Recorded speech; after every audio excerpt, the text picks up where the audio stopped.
Le président Võ Văn Thưởng honore les médecins vietnamiens et salue les contributions du secteur de la santé à l'occasion de la journée des médecins. Certaines localités du delta du Mekong ont testé de nouvelles variétés de riz capables de résister à la sécheresse et aux sols riches en alu. Appliquer une politique de visa plus favorable et flexible est nécessaire pour un développement touristique global, rapide et durable.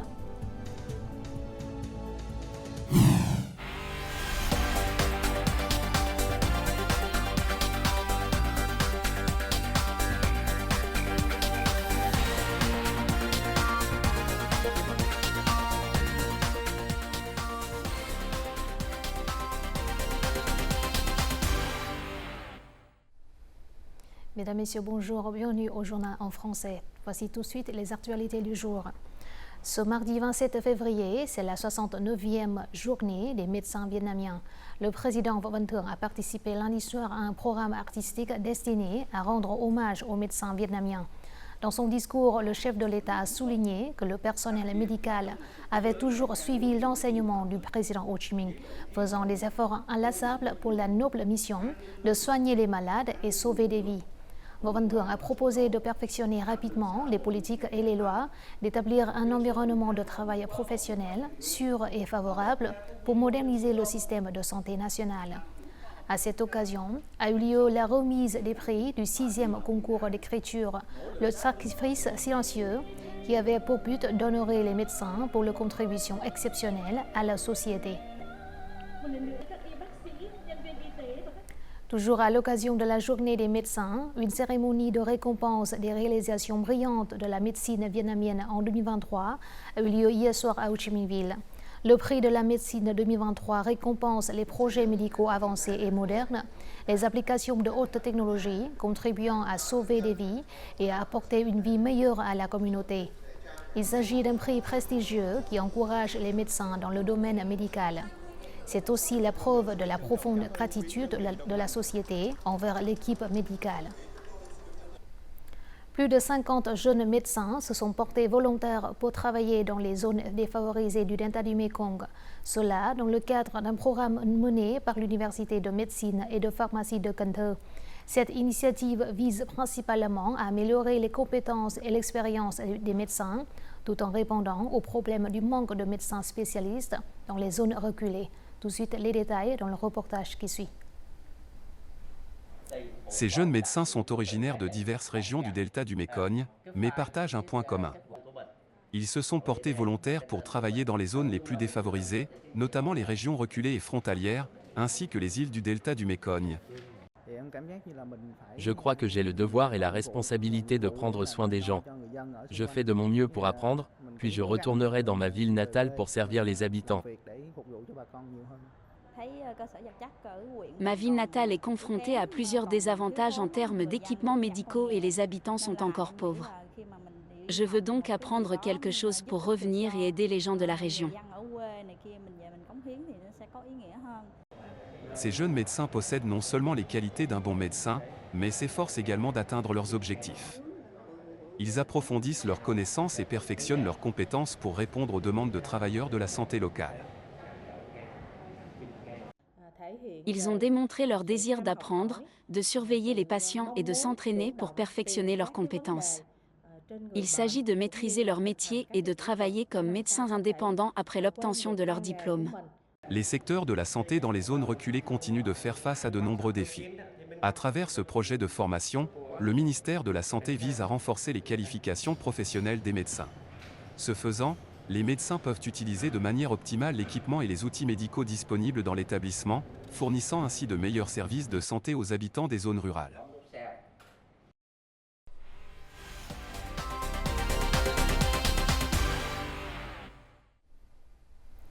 Le ministre des Affaires étrangères Bùi Thanh Sơn a participé à la 55e session du Conseil des droits de l'homme de l'ONU, organisée à Genève en Suisse. Le ministre a réaffirmé les priorités du Vietnam en tant que membre du Conseil des droits de l'homme, notamment la protection des groupes vulnérables, l'égalité des sexes, la transformation numérique et les droits de l'homme. affirmant que les autorités vietnamiennes ont mis en œuvre différentes mesures visant à garantir les droits et les intérêts légitimes des citoyens.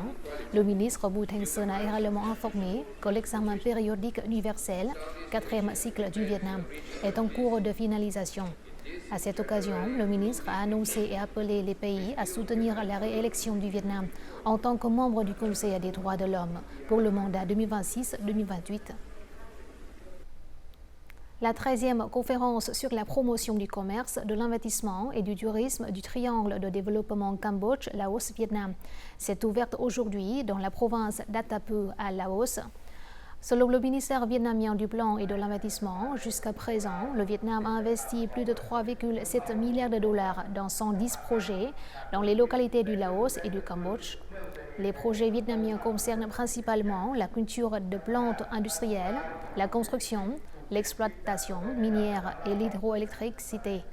Les participants ont proposé des mesures pour renforcer la coopération en matière d'investissement dans le triangle, parmi lesquelles créer des zones de matières premières à grande échelle, faciliter les investissements et les activités commerciales, moderniser les infrastructures et simplifier les procédures douanières.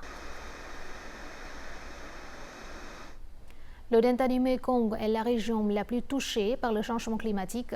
Donc, la recherche et la sélection de variétés de riz adaptées au changement climatique sont devenues une tâche urgente pour les instituts de recherche. Conscientes de cela, certaines localités ont testé de nouvelles variétés de riz capables de résister à la sécheresse et au sol riche en alune. État de lieu dans la province de Vĩnh Long. Ces 2 hectares de riz TBJ3 ont été déployés dans le district de Tam Binh. C'est une variété de riz qui peut résister à la sécheresse. Après 3 mois d'essai, elle a montré une bonne capacité de prévention des ravageurs et des maladies, aidant les agriculteurs à réduire leurs dépenses des pesticides. Cette variété de riz peut résister à des conditions climatiques difficiles. Le riz est toujours de très bonne qualité. Il s'agit d'une variété de riz originaire du Japon, reconnue par le ministère de l'Agriculture et du Développement rural comme variété nationale de riz. Le rendement du riz varie de 8 à 8,5 tonnes par hectare par récolte. La période de croissance et de semis est de 10 jours plus longue que celle de variétés de riz populaires actuelles.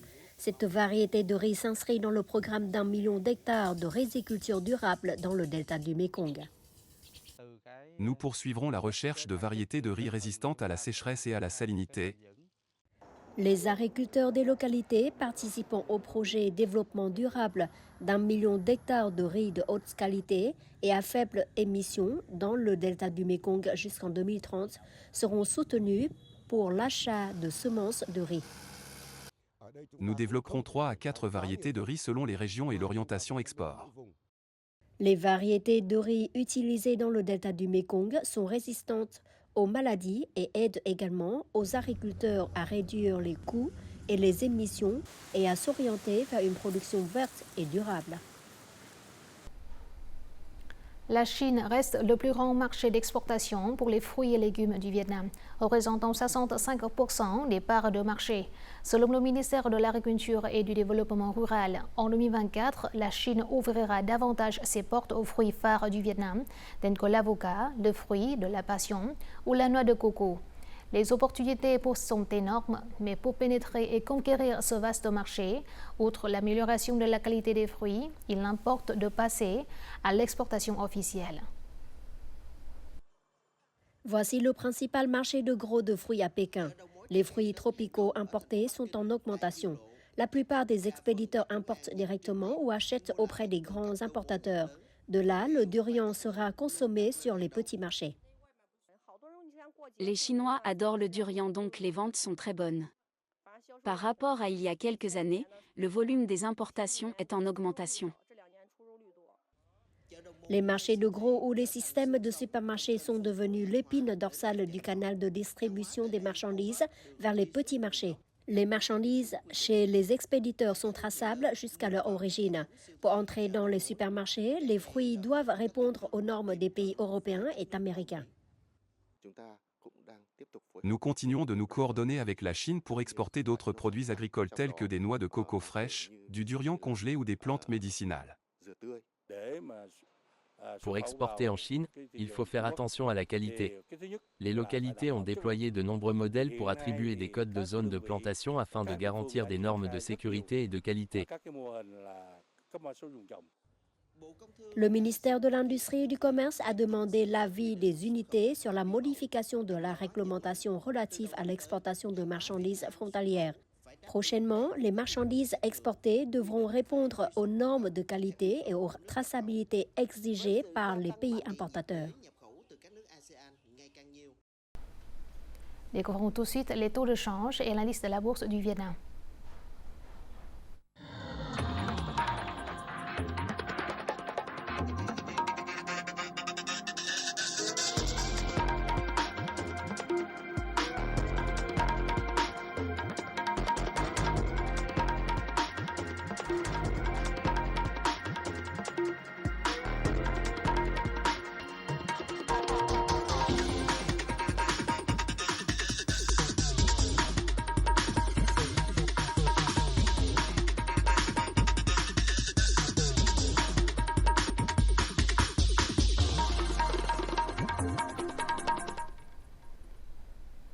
Un monument de l'amitié Vietnam-Cambodge a été inauguré aujourd'hui dans la province cambodgienne de Svay Rieng.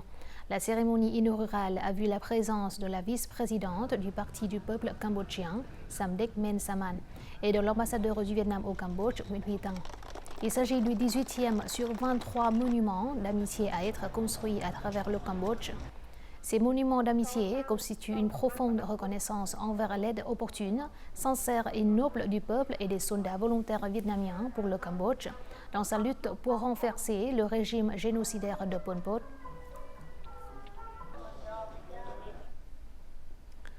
Après le Covid-19, le tourisme vietnamien s'est progressivement rétabli, mais le nombre d'arrivées internationales en 2023 n'a atteint que 70% par rapport à 2019. Pour continuer à mettre en œuvre la résolution du Politburo visant à faire du tourisme un secteur économique clé, le Premier ministre a récemment publié les directives numéro 8 sur un développement touristique global, rapide et durable. L'accent devra être mis sur l'amélioration des mécanismes politiques et de la promotion touristique auprès des visiteurs internationaux.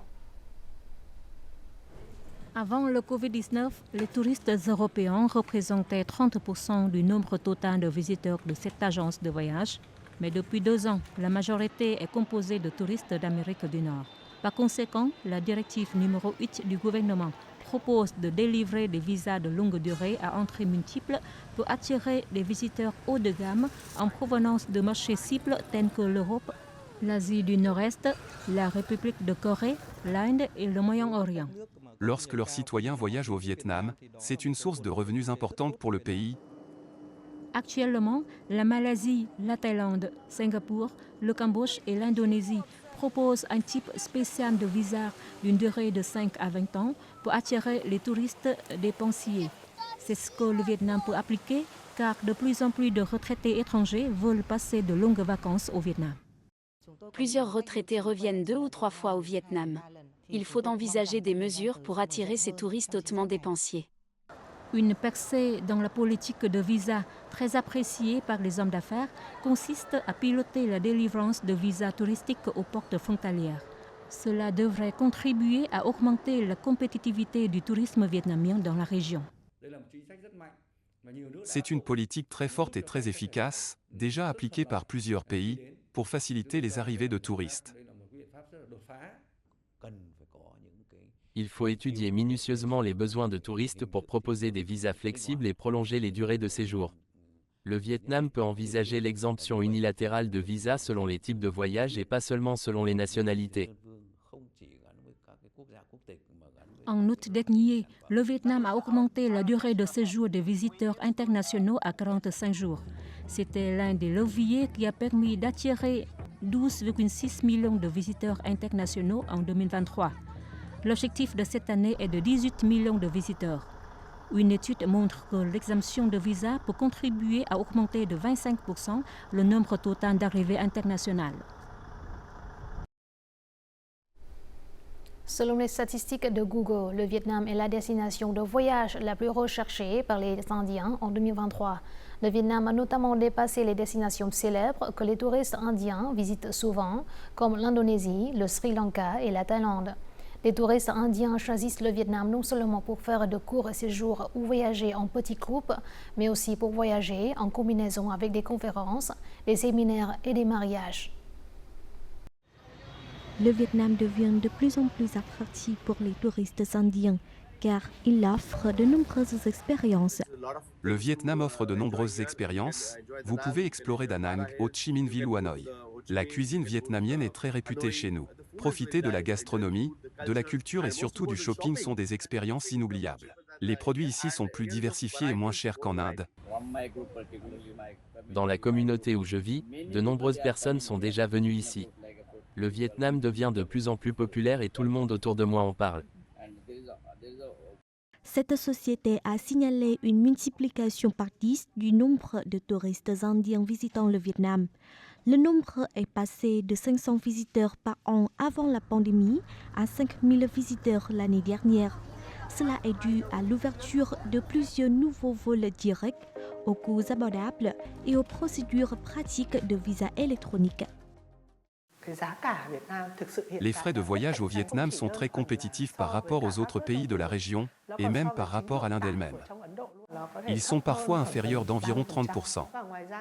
De plus, les visiteurs sont accueillis très chaleureusement.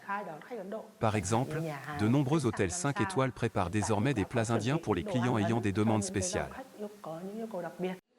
Cette entreprise se prépare à accueillir une délégation d'environ 1500 visiteurs indiens à Ho Chi Minh Ville pour réaliser des voyages combinés avec des conférences et des séminaires. De plus, elle se prépare également à organiser 3 mariages indiens à Ha Long. Organiser un mariage dans l'une des 7 merveilles naturelles du monde est une chose dont les familles indiennes sont fières. Le Vietnam peut répondre à tous les besoins des touristes. Des villes comme Da Nang ou Ho Chi Minh Ville planifient chaque mois de nouveaux plans pour attirer davantage de touristes. Le Vietnam est en concurrence avec la Thaïlande pour devenir une meilleure destination du tourisme de congrès et de conventions. Le Vietnam devrait renforcer sa promotion touristique et développer des infrastructures répondant aux besoins des touristes. En outre, le développement d'infrastructures hôtelières et de grandes salles de conférences aidera également le Vietnam à mieux attirer les touristes indiens, un vaste marché comptant environ 4 milliards d'habitants.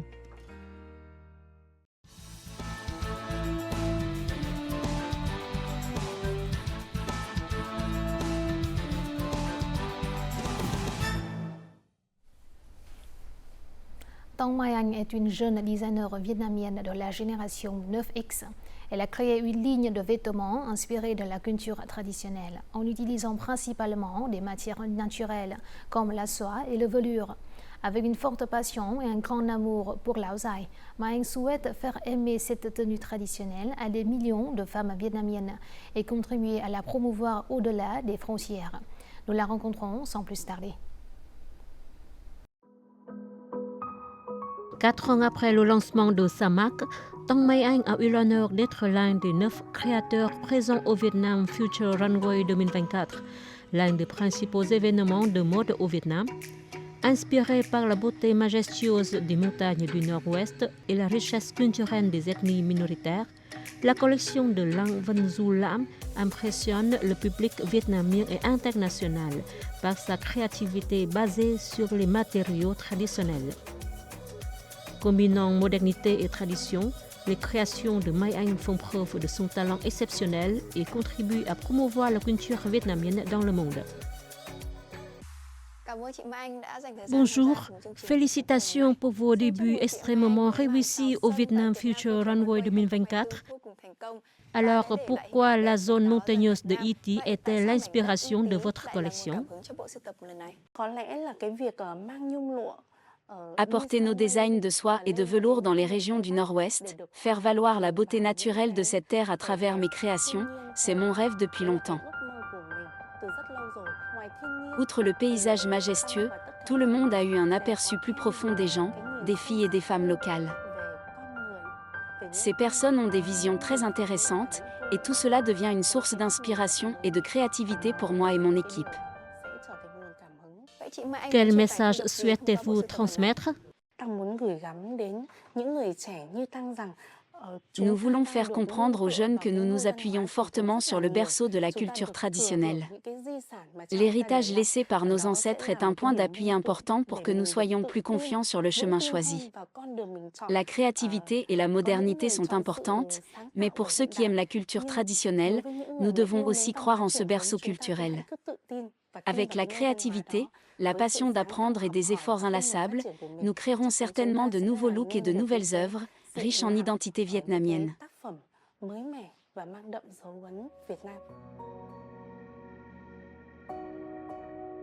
Amoureuse des matériaux traditionnels, Tang Mai Anh a passé 2 ans à explorer les villages artisanaux à travers le Vietnam. C'est une manière pour la jeune designer de mieux comprendre la quintessence et la complexité du tissage de la soie vietnamienne. En utilisant des matériaux tels que la soie, le velours et la broderie à la main, Mai Anh a insufflé une nouvelle vie à Lao Dai déjà emblématique et a contribué à promouvoir cette tenue traditionnelle au-delà des frontières culturelles. Toujours avec des matériaux traditionnels, quelle différence avez-vous fait dans vos produits? Outre les designs d'Aosai purement traditionnels, mon équipe et moi donnons toujours la priorité à l'innovation. Cependant, c'est une innovation dans les limites autorisées et toujours dans l'esprit de l'Aosai. Les designs innovants nous aident à nous rapprocher des jeunes. Moi, je ne me contente pas de prendre soin de ma clientèle cible, je souhaite également conquérir les jeunes clients. Comment réalisez-vous une collection d'Aosai? Normalement, le designer dessine d'abord un croquis, puis colorie l'idée du motif. Ensuite, il recherche des matériaux adaptés à cette conception. Mais dans mon domaine de la mode, c'est tout le contraire. Pour la marque Tang, nous avons un certain stock de tissus, qui sont du velours et de la soie traditionnelle, et nous avons l'art de la broderie à la main. À partir de ces 3 éléments, je dois faire preuve de créativité. J'aime beaucoup les valeurs traditionnelles et je me sens extrêmement fière d'être vietnamienne. Je veux fournir des produits purement vietnamiens fabriqués par des Vietnamiens. De plus, à travers les motifs de broderie, je veux transmettre des messages sur la préservation de l'identité et des valeurs traditionnelles du Vietnam. Récemment, de nombreux jeunes designers ont également choisi des matériaux traditionnels. Est-ce donc un signal positif pour l'industrie de la mode vietnamienne? Je me réjouis du fait que la culture vietnamienne est de plus en plus prise en compte et intégrée dans les produits par les jeunes créateurs. Ensemble, nous contribuons de manière significative au développement des villages d'artisanat, des villages de tissage de la soie et des villages de broderie à la main. C'est un parcours plein de passion et de défis, il faut avoir un consensus et des efforts communs pour développer la mode tout en contribuant à la sauvegarde des valeurs traditionnelles pour les générations futures. Je vous remercie de cet entretien. Avant de clôturer ce journal, découvrons tout de suite les prévisions météo dans les principales villes du Vietnam.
Voici la fin de cette édition du journal francophone. Merci de votre attention. Afin de regarder en ligne les émissions de la chaîne VTV4, veuillez consulter le site web apparu à l'écran.